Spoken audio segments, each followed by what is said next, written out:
반갑습니다. 말씀에 간 김초롱입니다.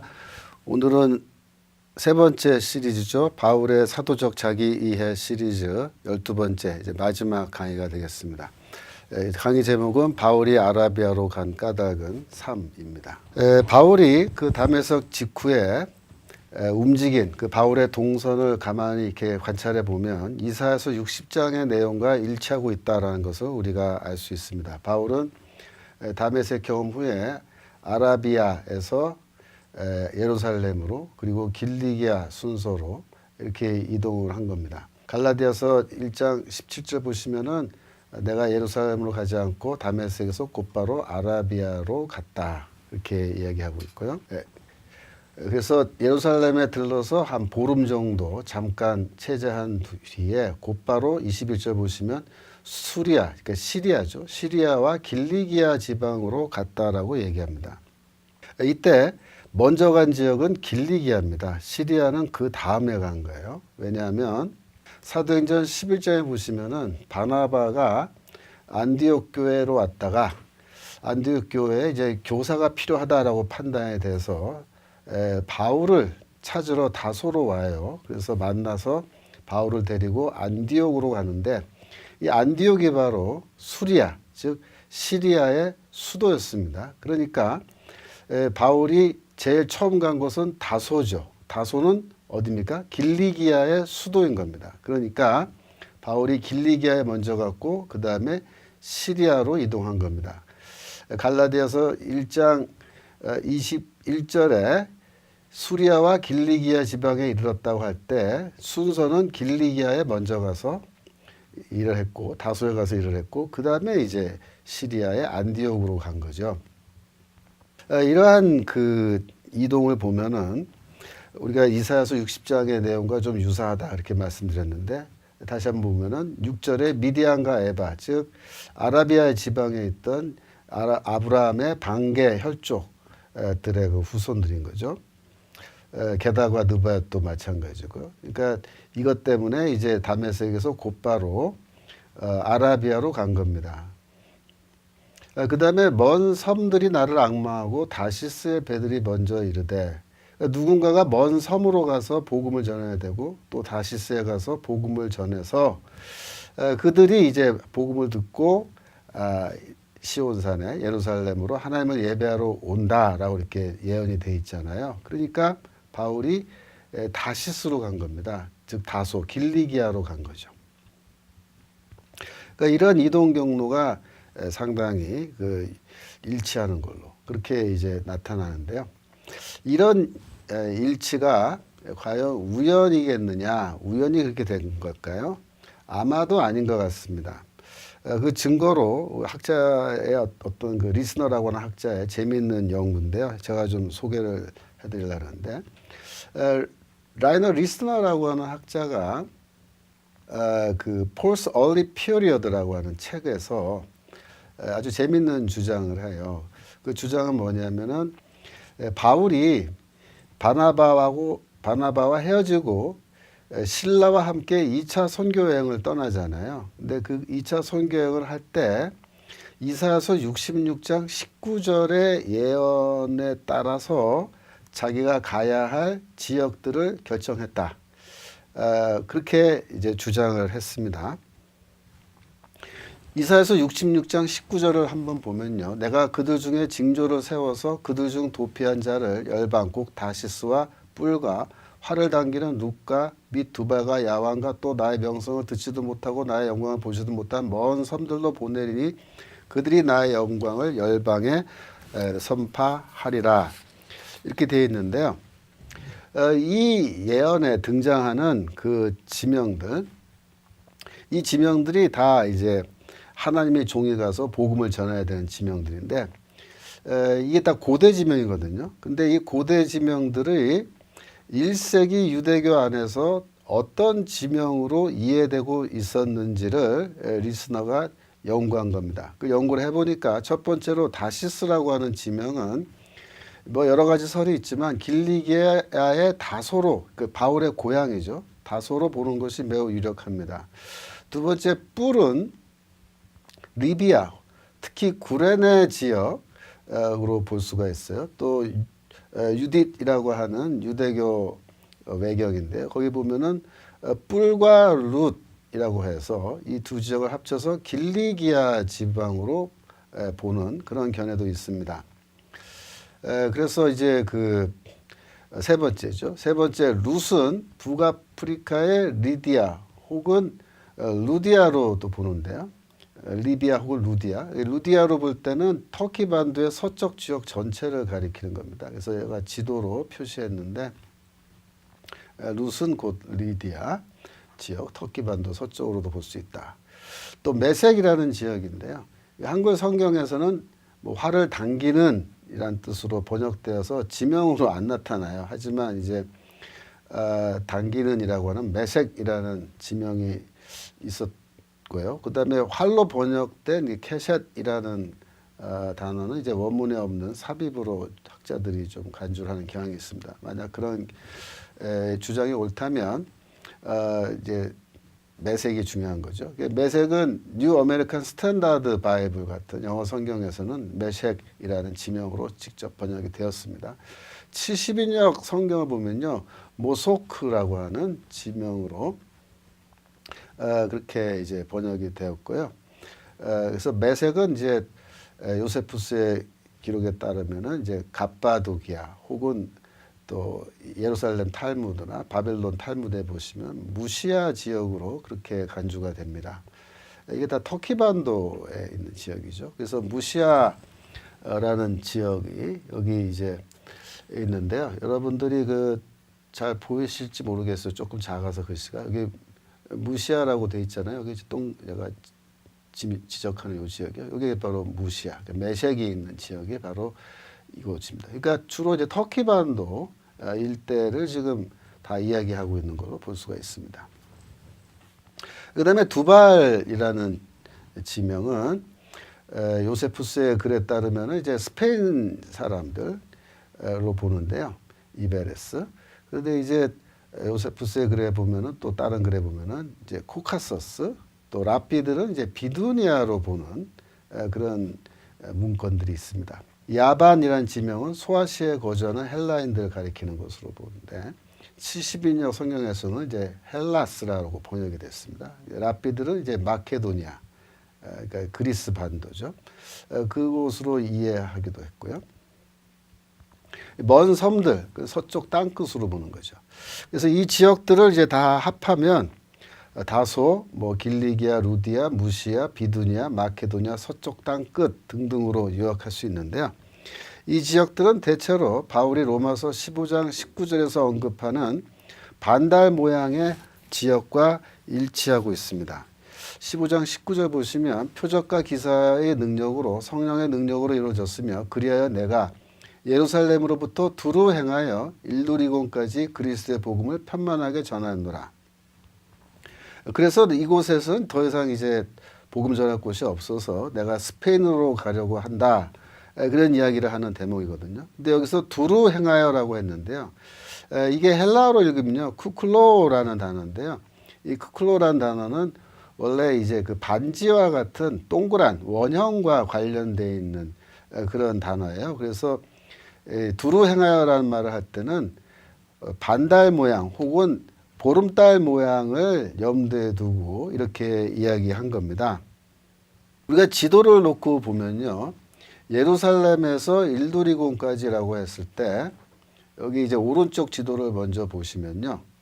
여기 지도가 이제 여기가 예루살렘이고 여기가 이제 일루리곤이거든요. 여기가 그리스 반도가 있고 그리스 반도의 서북쪽 오늘날의 그 뭐 알바니아인가요? 그런 동구권 나라가 있는 바로 그런 지역인데 이 지역을 지금 일루리곤이라 그런 거예요. 그래서 바울이 이렇게 내가 두루 행하여 이렇게 반달 모양으로 내가 복음을 전했다. 이제 이렇게 이야기하는 건데요.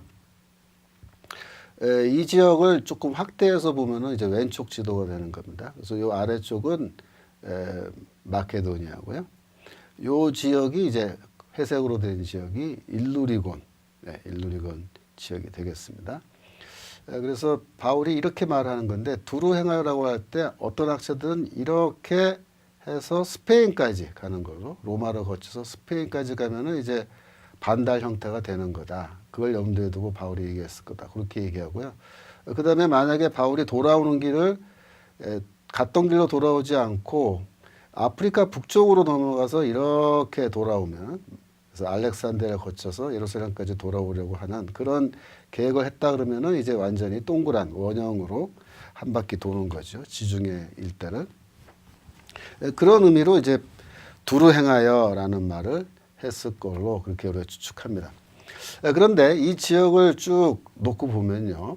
그러니까 이사야서 66장 19절에 나오는 지명들을 쭉 놓고 보면은 대체로 바울의 2차 선교 여행 그 코스와 일치하는 것으로 볼 수가 있습니다. 그 말은 무슨 뜻이냐면은 바울이 선교를 하러 갈 때 우리나라의 그 김삿갓이 전국을 방랑할 때 그냥 아무 계획 없이 발길 닿는 대로 그냥 바람 부는 대로 여기저기 떠돌아다니면서 그렇게 선교한 게 아니라 처음부터 자기가 어느 지역에 가서 일을 할 것인지를 결정하고 출발했다는 겁니다.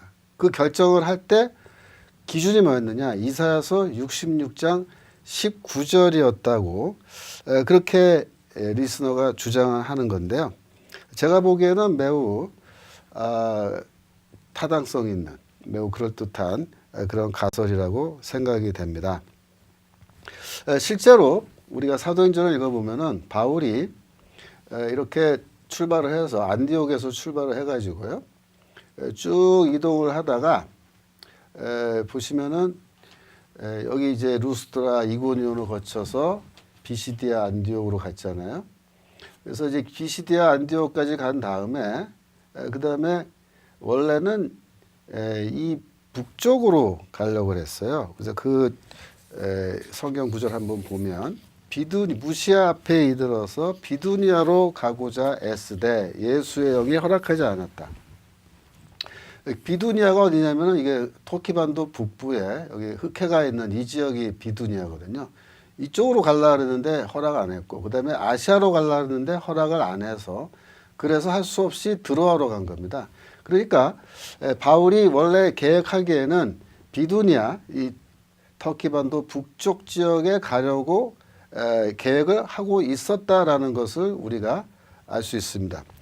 그런데 바울이 원래는 이제 거기 가려고 했을 거예요. 그래서 유럽으로 건너가서 뭐 데살로니가, 빌립보 다 하고 그다음에 고린도 교회 다 개척해 놓고 그 다음에 돌아와서 에베소에 왔죠. 에베소에 있을 때 재밌는 거는 그때 아마도 바울이 정상적인 경로였으면은 에베소 선교를 마치고 비두니아 쪽에 가려고 아마 했을 것 같아요. 그런데 그렇게 못했습니다. 왜냐하면 고린도 교회에 문제가 계속 발생해서 거의 묶여 있었습니다. 그래서 신라가 에베소까지 같이 왔는데 신라는 사도행전에 따르면은 에베소에 도착한 이후에 사라져 버려요. 어디로 가는지 모릅니다. 그런데 신라가 어디로 갔냐면 비두니아로 간 겁니다. 어떻게 할 수 있냐면 베드로전서 4장 12절에 내가 신실한 형제로 하는 실로아노로 말미암아 너에게 간단히 써서 권하고 그래서 나는 베드로거든요. 베드로가 베드로 전서 쓰는데 실로아노로 말미암아는 실로아노를 통하여 그를 에이전트로 하여 내가 썼다 그렇게 말하거든요. 그러니까 베드로전서는 실제로 실로아노가 대필한 걸로 우리가 추측합니다.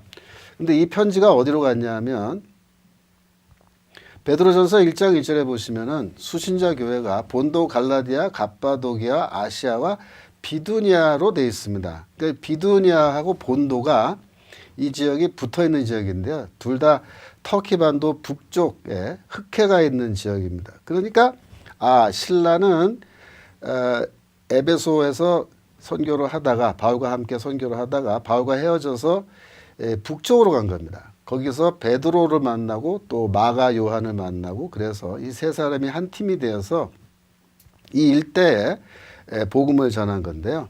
이런 모든 정황은 바울과 신라가 처음부터 여행을 떠날 때 어떤 지역에 가서 교회를 세울 것인지 이사야서 66장 19절에 있는 그 지명들을 기준으로 해서 여행 계획을 잡았다는 것을 알 수 있게 해주는 거죠. 그런데 이제 그 슈나벨이라는 학자가 있어요. 에크하르트 슈나벨이라는 학자가 폴 더 미셔너리라는 책을 썼는데요. 좀 두꺼운 책이고요. 뭐 더 두꺼운 또 책도 하나 더 쓰긴 했습니다만 그 책들에서 리스너의 주장을 인용하면서 별로 가능성이 없는 것으로 이제 무시해 버립니다. 그런데 제가 그걸 쭉 읽어보고 연구를 해보니까 이 리스너의 주장이 그렇게 간단하게 무시될 수 있는 주장이 아니에요. 제가 지금 이 강의를 통해서 계속 보여드리는 건데 이사야서 전체가 바울 선교와 관련이 깊고 특별히 66장의 대부분의 내용이 바울의 선교적 소명 활동과 선교 활동과 다 직접적인 연관이 많습니다. 그래서 그걸 다 우리가 고려한다면 바울이 66장 19절을 근거로 해서 이렇게 선교 계획을 세웠다라는 것을 우리가 충분히 추측할 수가 있습니다. 그래서 바울이 동선 이사야서 60장에 나오는 내용과 바울의 다메섹 경험 직후의 동선이 일치하는 것도 상당히 유의미한 그런 내용이라고 볼 수가 있는 겁니다. 바울은 그리스도의 선교 명령에 순종하여서 아라비아로 갔다라고도 말할 수 있습니다. 사도행전 1장 8절에 보시면 예수께서 승천하시기 전에 제자들에게 이렇게 말씀하십니다. 성령이 너에게 임하시면 너희가 권능을 받고 예루살렘과 온 유대와 사마리아와 땅끝까지 이르러 내 증인이 되리라. 그래서 복음이 전달된 순서가요. 제일 먼저 유대인에게 갑니다. 예루살렘과 온 유대와 그렇죠. 두 번째 사마리아인에게 가고요. 세 번째로 이방인 그 순서로 복음이 전파돼야 한다라고 그렇게 말씀하신 거예요. 실제로 사도행전을 읽어보면은 복음이 이 순서대로 정확하게 그렇게 전달되고 있다라는 것을 우리가 관찰할 수가 있습니다. 그런데 바울이 이제 다메섹 교회에서 세례를 받았다고 그렇게 되어 있거든요. 그래서 바울이 다메섹에서 아나니아라는 선지자를 통해서 이제 세례를 받았는데 세례를 받고 그곳에서 이제 머물러 있을 때 아마도 바울은 예수의 전승 중에서 사도행전 1장 8절의 이런 명령을 아마도 전달받았을 거다. 그 전승을 들어서 알게 되었을 거라고 우리가 추측할 수가 있습니다. 그렇다면은 과연 바울은 이 순서대로 즉 첫째는 유대인, 둘째는 사마리아인, 세 번째 이방인 순서로 복음을 전했을까요? 제가 보기에는 그렇게 했습니다. 첫 번째로 사도행전 9장 19절 20절 보시면 바울이 다메섹에 있는 제자들과 함께 며칠 있을 때 즉시로 각 회당에서 예수가 하나님의 아들이심을 전파했다 그랬습니다. 회당에 유대인들이 있잖아요. 그러니까 유대인들에게 제일 먼저 찾아가서 예수가 하나님의 아들이다, 메시아다 그렇게 복음을 전했다는 겁니다. 그러니까 예수의 명령대로 첫 번째 유대인 찾아갔고요.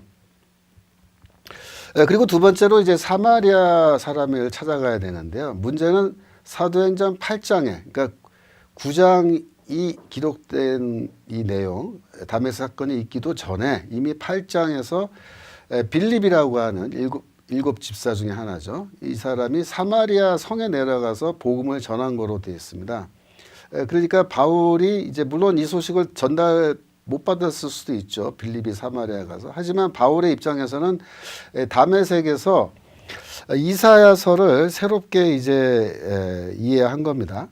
이렇게 보니까 아라비아에는 느바요스의 후손들이 살고 있는 것을 이미 다 알고 있었는데 이사야서 읽어보니까는 그들에게 누군가 가서 복음을 전해서 그들도 하나님을 찬양하고 그들이 시온산으로 모여들게끔 하나님을 예배하게끔 해야 된다는 것을 깨달은 거죠.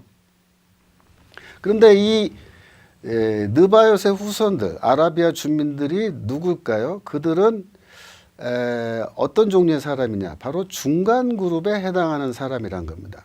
여러분 사마리아인을 보세요. 사마리아인은 유대인도 아니고 그렇다고 해서 이방인도 아닌 유대인과 이방인 사이에 끼어 있는 중간 그룹입니다.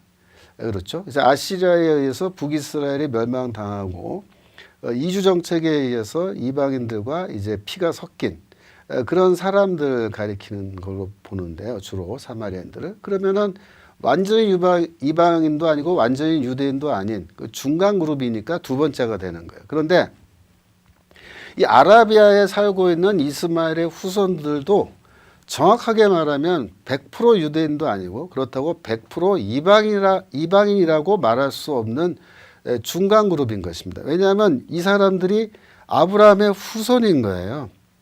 그래서 바울이 그걸 다 이해하고 내가 사마리아인 대신에 내가 이 느바요스의 후손, 이스마엘의 후손들에게 복음을 전하는 것이 곧 사마리아인에게 복음을 전하는 거구나. 그렇게 이해하고 아라비아로 간 겁니다. 그래서 아라비아 선교가 사마리아 선교와 똑같은 거고요. 그 뒤에 이제 이방인에게 복음 전해야 되잖아요. 그래서 길리기아에 가서 거기서부터 다소에서 본격적으로 이방인 선교를 시작한 거고 시리아 안디옥 가서도 이방인 선교를 이제 계속해서 한 겁니다. 그렇게 보시면은 바울이 정확하게 예수의 명령 사도행전 1장 8절에 이 명령 따라서 유대인에게 제일 먼저 가고 두 번째 사마리아인 대신에 아라비아에 있는 이스마엘의 후손들 찾아가고 세 번째로 이방인에게 선교하는 이런 순서로 바울도 선교를 했다는 것을 우리가 쉽게 알 수가 있습니다. 그 다음에 바울이 갈라디아서 4장에서 두 여인의 비유라는 그런 설교를 하는데요. 제가 보기에는 이 설교가 아라비아 선교 당시에 작성된 설교로 그렇게 이해가 될 수 있다는 겁니다. 갈라디아서 4장 22절 보시면 기록된 바 아브라함에게 두 아들이 있으니 하나는 여종, 그러니까 하갈이죠. 하나는 자유 있는 여자, 사라이죠. 사라에게서 낳다 하였으며 그래서 이삭과 이스마엘이 태어난 겁니다. 여종에게서는 육체를 따라 낳고 자유 있는 여자에게서는 약속으로 말미암았느니라. 24절에 가면 이것은 비유니 이 여자들, 즉 하갈과 사라는 비유적인 표현인데 그 여자는 두 언약이라. 옛 언약과 새 언약을 상징하는 거다. 하나는 시내산으로부터 종을 낳은 자니 곧 하갈이라. 그러니까 시내산 언약이고요. 이렇게 지금 되어 있습니다.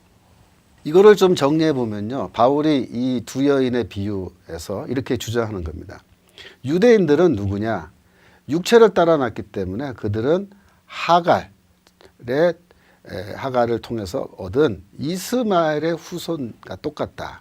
그러니까 유대인들은 노예의 자녀다. 이렇게 주장하는 겁니다. 그들은 시내산 언약, 옛 언약의 자녀인데 이들은 노예의 자녀다. 또 새 언약의 백성은 누구냐? 이게 기독교인들이고 이제 그 당시에 이방인을 포함하는 교회에 있는 성도들인데요. 이들이야말로 사라를 통해서 태어난 이삭의 후손이다.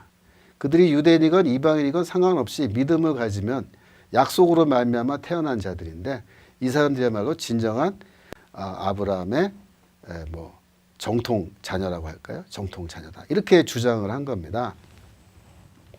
문제는 이 설교의 청중이 누구냐 하는 겁니다. 도대체 누구를 위해서 개발된 설교일까라는 질문을 하는 건데요. 학자들이 이런 질문을 했을 때 대답이 좀 어렵습니다. 첫 번째, 헬라인이 청중일 경우 한마디로 말해서 이 설교는요, 헬라인들이 한 번에 듣고 이해하기가 매우 어렵습니다. 왜냐하면 창세기에 나오는 아브라함, 사라, 하갈, 이스마엘, 이삭 이런 사람 이름을 다 알아야 돼요. 그 스토리를 다 숙지한 뒤에야 겨우 이제 이해가 될 겁니다. 또 헬라인들은 너희는 하갈의 후손이 아니라 사라의 후손이다. 이렇게 바울이 주장을 해도 그걸 듣고 공감을 할 수가 없습니다. 어차피 헬라인들에게는 이런 인물들이 자신들의 그 조상들과 아무런 관계가 없기 때문에 그런 설교가 별로 마음에 와닿지 않는다. 즉, 이 설교는 헬라인을 대상으로 하는 청중으로 하는 설교가 아니라는 거죠. 그렇다면 유대인을 위해서 개발한 설교일까요? 만약 바울이 이 설교를 회당에 들어가서 유대인들 향해서 설교한다면 어떻게 되겠습니까? 이삭의 혈족인 유대인들을 하갈의 자손이라고 주장하는 내용인데요. 이게 너무 심한 내용이죠. 유대인들의 감정을 완전히 거스르게 되는 기분을 언짢게 하는 그런 내용이기 때문에 사람들이 그 얘기 듣고 화를 내고 또 마음과 귀를 막고 복음을 듣고 개종하기는커녕 바울과 그 자리에서 바로 언쟁이 시작돼서 무슨 그따위 얘기하느냐 이래갖고서는 언쟁이 벌어져서 이 전도하러 들어갔다가 전도하기는커녕 이제 싸움만 하고 나오는 그런 결과가 이제 생기는 그런 설교란 거죠. 만약에 이 갈라디아 4장에 나오는 이 설교가 갈라디아서를 작성할 때 즉흥적으로 만들어낸 것이 아니고 그 전에 미리 개발된 설교라면 이 설교를 언제 개발해서 어디서 개발해서 누굴 대상으로 사용하기 시작했을까? 이런 질문을 우리가 할 수 있는데요. 제가 보기에는 아라비아에서 3년 동안 설교할 당시에 개발한 설교라고 보는 것이 가장 합리적입니다. 왜냐하면은 아라비아의 주민들은 말 그대로 이 하갈을 통해서 태어난 이스마엘의 후손들이잖아요. 이들은 같은 아브라함의 후손이지만 이 유대인들로부터 무시당하는 거죠. 진정한 아브라함의 후손으로 인정을 받지 못하고 있고 자기 자신들의 그 정체성에 대해서 또 잘 모르고 잊고 있는 그런 사람들일 가능성이 커요. 그래서 바울이 아라비아에 있는 이스마엘의 후손들을 향해서 이 두 여인의 비유를 설교했다면은 그들은 그 설교 내용을 아주 쉽게 이해했을 것이고 바울이 만약 이스마엘의 후손들을 향해서 복음을 받아들이면 당신들이야말로 진정한 하나님의 백성이 된다. 그런 의미로 당신들이야말로 사라의 후손이다 라고 이제 가르쳤다면 그들의 반응은 대체로 무난했을 걸로 생각돼요. 유대인들처럼 막 불쾌하게 생각해서 당장의 설교를 중단시키는 그런 일은 벌어지지 않았을 것이다. 어느 정도 상당히 이제 공감할 수 있는 그런 내용의 설교가 되었을 것이다라는 거죠. 그리고 이 갈라디아서에 나오는 이 사라와 하갈의 비유를 창세기 16장, 21장에 나오는 그 스토리에 미드라시, 그러니까 이 미드라시란 말은 이제 주의식 설교라는 뜻인데요. 창세기 미드라시로 주로 많이 학자들이 봅니다. 그런데 제가 이게 보니까 이거는 창세기 미드라시라기보다는 이사야서 51장을 중심으로 해서 이사야서 전체에 나오는 이 불임과 출산의 이미지를 사용해서 아라비아에 있는 이스마엘의 후손들을 위해서 만든 일종의 설교, 미드라시로 볼 수 있다는 겁니다. 불임과 출산의 이미지에 대해서는 제가 그 사도적 소명 시리즈 3번째 시리즈에서 한번 이야기한 적이 있는데 한번 참고해 주시면 좋을 것 같아요. 그래서 실제로 이사야서 51장 2절에 보면 아브라함과 사라의 이름이 나옵니다. 그래서 51장 1절 의를 따르며 여호와를 찾아 구하는 너희는 내게 들을지어다. 너희를 떠낸 반석과 너희를 파낸 우묵한 구더기를 생각하여 보라. 너희 조상 아브라함과 너희를 낳은 사라를 생각하여 보라. 이렇게 해서 그에게 복을 주어 창성하게 하였다라는 창세기의 그 축복문까지 나오잖아요. 그러니까 바울이 이걸 중심으로 해서 아마도 이사야서의 내용을 가지고 충분히 두 여인의 비유를 설교로 만들어낼 수 있다라는 겁니다. 그래서 꼭 창세기 미드라시라고 볼 필요가 없고 이사야서에 근거한 설교다 그렇게 볼 수 있습니다. 오늘 배운 내용 정리해 보겠습니다. 다메섹 사건 직후에 바울의 동서는 이사야 60장의 내용과 일치한다는 거죠. 두 번째로 바울은 그리스도의 선교 명령에 순종하여 아라비아로 갔다는 겁니다. 그렇죠? 그래서 첫째는 유대인, 둘째는 사마리아인, 셋째는 이방인. 그 순서를 바울도 그대로 지켰다. 그 다음에 갈라디아서 4장에 나오는 두 여인의 비유는 아라비아 선교 당시에 작성된 설교로 우리가 볼 수가 있다. 이런 내용이 되겠습니다. 이 다음 강의는요, 이제 새로운 시리즈가 시작되는 건데요. 그래서 구약 성경의 그 메시아 텍스트 시리즈를 제가 하려고 합니다. 그래서 첫 번째 강의는 예수의 가르침과 구약 성경의 메시아 텍스트. 이 메시아 텍스트 시리즈는요, 사실 좀 원래 내용이 굉장히 많아요. 구약 성경 전체를 해야 되는 거니까. 그런데 이제 제가 일단 첫 번째 시리즈에서는 창세기부터 시작해서 시편까지 나오는 메시아 텍스트 가지고 한번 12번에 걸쳐서 강의를 해보려고 지금 계획하고 있습니다. 다음번 강의 시간에 또 뵙도록 하겠습니다. 오늘 여기까지 하겠습니다. 감사합니다.